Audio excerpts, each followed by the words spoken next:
Guys, જય માતાજી, જય માં શક્તિ। આજે આપણે બનાવવાના છે ચોરી બટાકા રીંગણનું શાક। તો ચાલો આપણે જોઈ લઈશું। મેં આ ચોરી લઈ લીધી છે, લીલી ચોરી જે આવે છે તેને છોલીને લઈ લીધી છે। આ 500 ગ્રામ ચોરીના દાણા છે।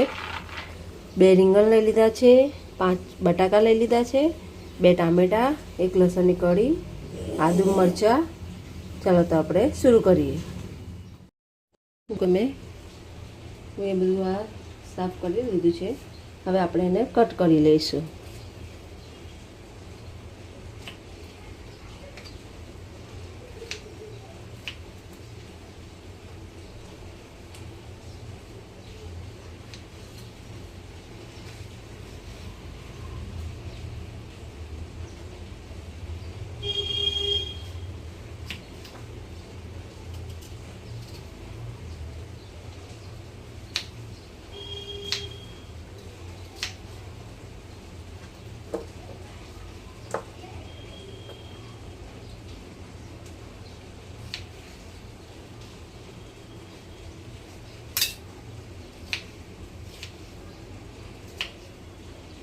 બહુ ઝીણા નહીં કરવાના બટાકા ને રીંગણ પણ બહુ ઝીણા નહીં કરવાના, તો શાક આપણું દેખાશે બી, ઓગળી નહીં જાય બધું ને દેખાશે બી મસ્ત।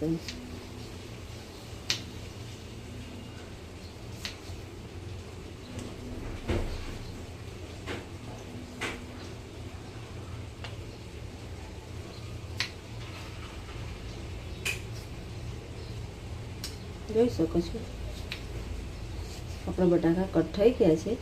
હવે આપણે જે 2 ટામેટા લીધા હતા તે કટ કરી લઈશું।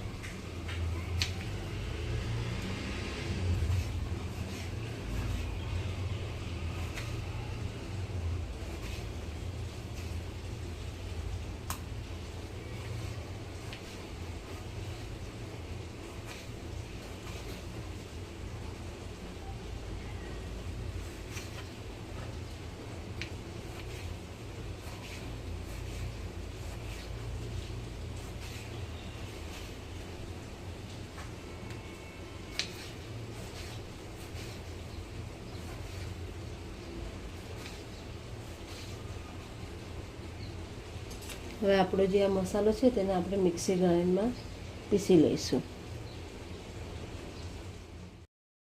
આપણે પીસી લઈશું મસાલો। ચાલો તો હવે આપણે પીસી લઈએ। જોઈ શકો છો આપણો મસાલો હવે પીસાઈ ગયો છે। તો આપણે હવે એને એક વાટકીમાં કાઢી લઈશું।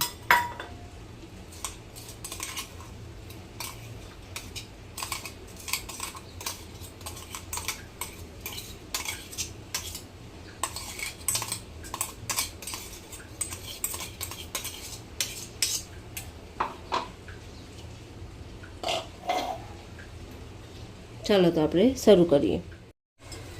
ગેસની ફ્લેમ આપણે ઓન કરી લીધી છે। હવે આપણે એમાં જરૂરત પ્રમાણે તેલ એડ કરીશું।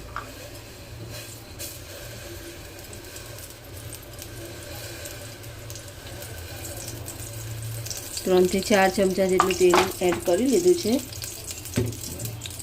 હવે આપણે જે ઝીણા સમારીને ટામેટા રાખ્યા હતા તે એડ કરીશું।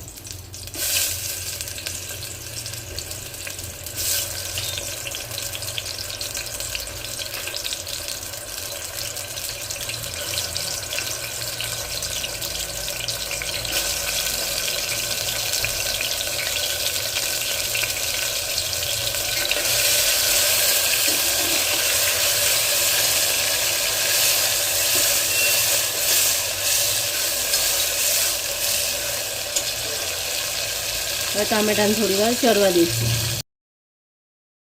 લીલો મસાલો જે આપણે વાટીને મૂક્યો તો તે એડ કરી દઈશું।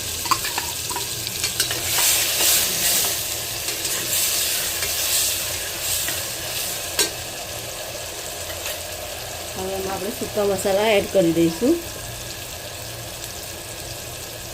1 મરચું, 1 ચમચી મરચું નાખ્યું છે, બીજી અડધી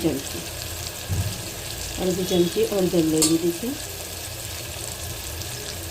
1 ચમચી ઉપર થોડું ધાણા જીરું નાખ્યું છે,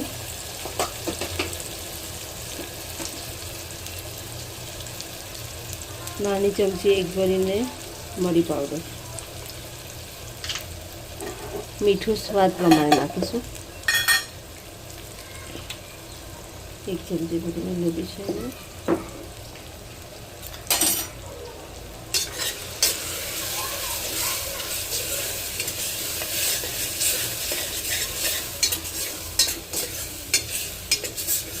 મસાલા આપણા શેકાઈ ગયા છે. હવે એમાં આપણે શાક એડ કરી દઈશું.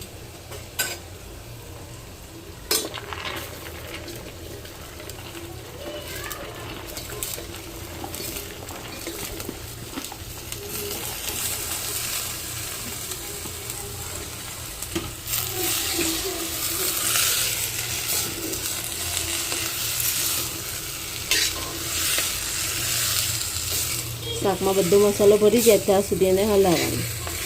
બધો મસાલો મિક્સ કરી દેવાનો શાક સાથે. મારે આજે એને બહુ રસાવાળું નથી કરવાનું એટલે એમાં વધારે પાણી નહીં નાખીશું. અડધો ગ્લાસ પાણી નાખીશ ખાલી.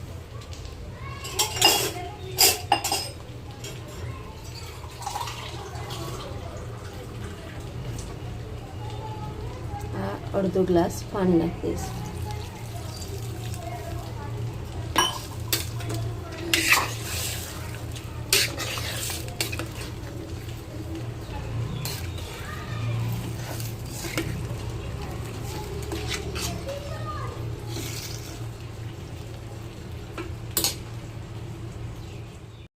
આપણે ઢક્કન ઓફ કરીએ અને 2 થી 3 સીટી પાડી દઈશું.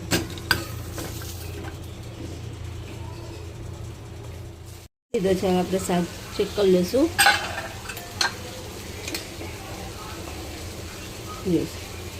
આપણું શાક બનીને રેડી થઈ ગયું છે. હવે આપણે એને સર્વ કરી લઈશું. રેડી થઈ ગયું છે. હવે આપણે એને ટ્રાય કરીશું. આપણે એને ટ્રાય કરીએ.